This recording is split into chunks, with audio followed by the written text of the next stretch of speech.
who I love, if he only talked about hip-hop, it would be a very limited Twitter conversation. But the things that are important to him are hip-hop, Israel, religion, and racism. So he looks for opportunities to talk about all of those things, and then that really has helped expand his market base. And people start talking to him about racism, and then they realize he also raps about it.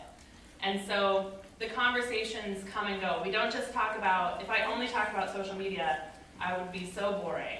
But luckily I have coffee and my cat, my refrigerator. She tells you where, like, it's not that just that she has coffee, it's that she's like, we're at this delicious coffee joint in this neighborhood in Chicago, and I'm like, I live in that neighborhood and I've never been there. And so, like, all of a sudden I know about this cool place. So I'm going to let, one of the things that I think is really important is, who in the room is anybody in the room a journalist? All right, so, awesome. Hello. There's this, How are you doing? yeah. There was this statistic, I think from last year, that 82% of journalists are starting to get story ideas online. And my musicians have found great ways to connect with media, and so I wanted you to talk about that specifically. Absolutely, yeah.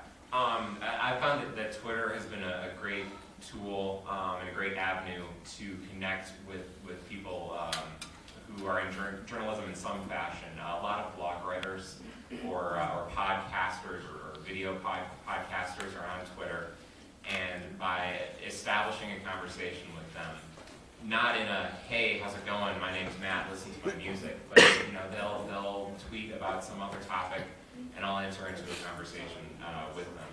A guy who goes by the name of Z runs a blog called Hipster Please, which is a nerd-based, all things nerd culture, nerdcore music, things like that.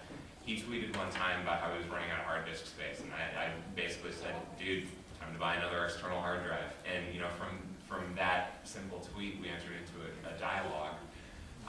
He realized I was a musician, ended up featuring me on his site, and then used me in a podcast that he did for Wired.com. So just from that conversation, it turned into a way for me to get my music out there.